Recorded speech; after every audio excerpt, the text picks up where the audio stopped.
One player, one decision, and the entire WNBA could crumble overnight. Caitlin Clark holds more power right now than any athlete in women's basketball history. And what's wild? The very league that should be protecting her, promoting her, celebrating her, they're the ones who pushed her to this point. Because right now, there's an offer on the table that could change everything. We're talking about money so big it makes WNBA salaries look like pocket change. We're talking about a league that's ready to treat Caitlin like the superstar she truly is. And we're talking about a choice that could literally end the WNBA as we know it. Here, what nobody's really talking about yet, while everyone's been focused on Unrivaled and the WNBA's messy contract negotiations, something way bigger has been brewing in the background. Saudi Arabia isn't just building another basketball league, they're building a women's basketball empire. And they've got the kind of money that makes billion-dollar TV deals look small. This isn't some startup league hopping to survive its first season. This is oil money. This is tech giant money. We're talking about Google, Facebook, and Skype-level investors throwing their weight behind this thing. And the craziest part, they're not waiting around. They've already started signing WNBA players real contracts, real commitments, players who are looking at their WNBA paychecks and realizing they've been getting played this whole time. The league is set to tip off in November 2026, 6 teams, 66 roster spots, and salaries that'll make your jaw drop. But here, where it gets interesting for the WNBA, the Saudi League runs from November through April. The WNBA season, May through October. Technically, they don't overlap. Technically, a player could do both. But let's be real for a second. Who wants to play basketball year-round with zero break? That's how you destroy your body. That's how careers end early. NBA players get months off and still deal with injuries. So, if you're a WNBA player and someone offers you enough money to never work again after 1 or 2 seasons, why would you keep grinding in the WNBA? Now let's talk about the money, because this is where things get absolutely wild. The average WNBA salary right now is around $76,000. The max contract, about $241,000. Sounds decent, right? Until you hear what the Saudi League is reportedly offering, numbers like $1, $5 million, $5 million, $10 million, and for the absolute biggest stars, $50 million. Yeah, you heard that right, $50 million. Even if that number's inflated, even if the real offers are half that, we're still talking about life-changing money that dwarfs anything the WNBA has ever offered.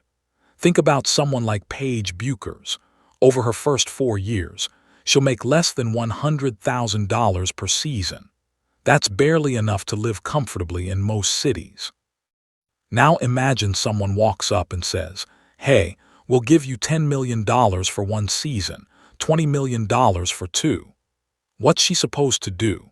Turn that down out of loyalty to a league that doesn't even pay rookies a living wage?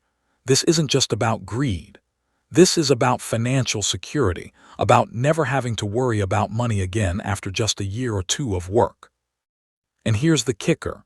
Some of these Saudi contracts are reportedly exclusive, meaning if you sign with them, you can't play in the WNBA anymore. You have to choose. The league that's treated you like you don't matter, or the league that's ready to make you a millionaire. For a lot of players, that's not even a hard choice. But let's get to the heart of this whole situation.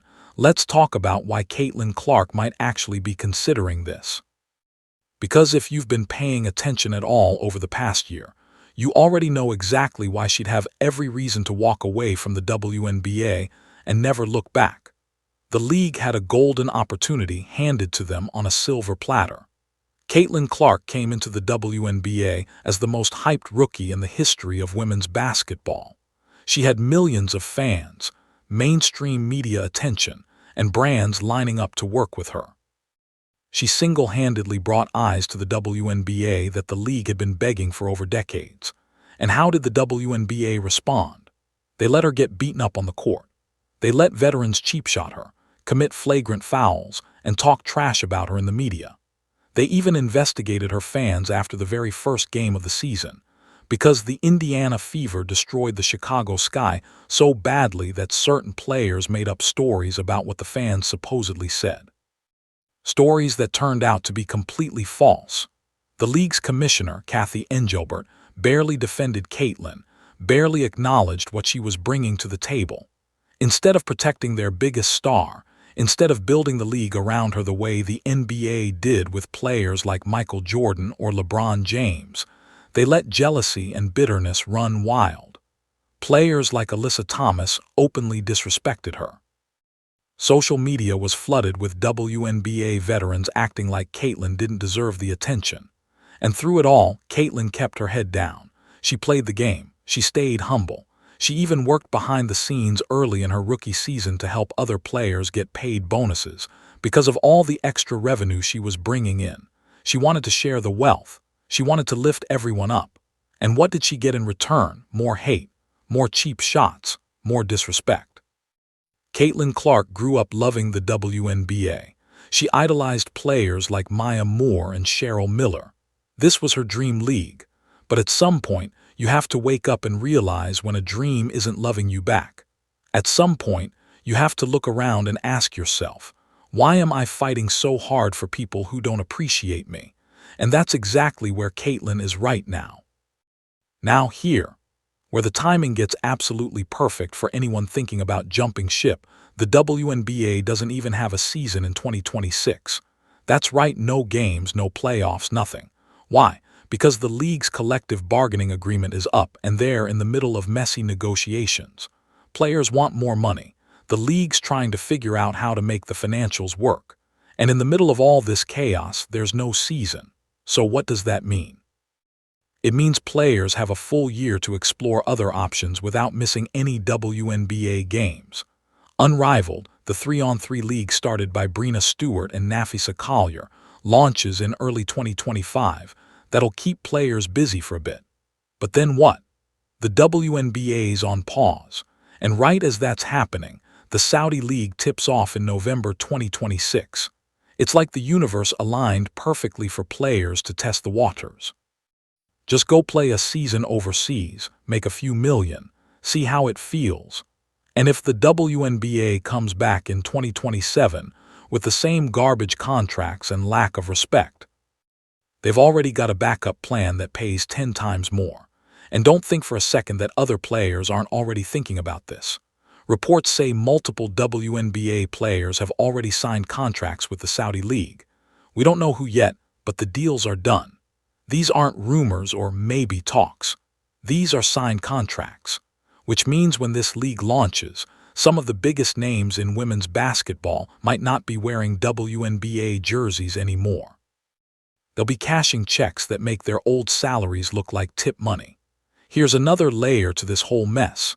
Breanna Stewart and Nafisa Collier, the founders of Unrivaled, are also negotiating on behalf of WNBA players for the new collective bargaining agreement. So, they're trying to get better deals for everyone in the WNBA while also running a competing league. And now, on top of all that, there's a third league entering the picture, with way more money than either of them. It's an absolute circus. Players are being pulled in 3 different directions, and the WNBA is sitting there acting like everything's fine. But let's imagine for a second what happens if Caitlin Clark actually leaves, not just Caitlin, but 5 or 6 of the league's biggest stars. What happens to the WNBA? Viewership crashes. Nobody's tuning in to watch a watered-down product without the players they actually care about. Sponsors start pulling out. Why would brands invest in a league that just lost its most marketable athletes? Ticket sales drop. Arenas that were finally starting to fill up because of Caitlin empty again.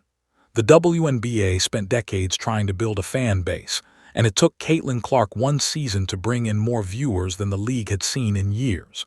If she leaves, those fans leave with her. And it's not just about Caitlin, it's about what her decision represents. If the biggest star in women's basketball says the WNBA isn't worth it anymore, what does that tell everyone else? It tells young players that the WNBA isn't the dream destination anymore. It tells international players there are better options. It tells sponsors and investors that the league failed when it mattered most. One decision from one player, and the entire foundation of the WNBA could crumble. Now, here's the thing, Caitlyn's not just thinking about money. She's not that person. We know from everything she's done that she cares about the game, about the players, about growing women's basketball. But there's caring about something, and then there's letting that something destroy you. There's loyalty, and then there's being taken advantage of.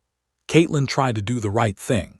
She tried to be a team player. She tried to help others succeed. And the league, the players, the establishment, they threw it back in her face. So now she's got a choice.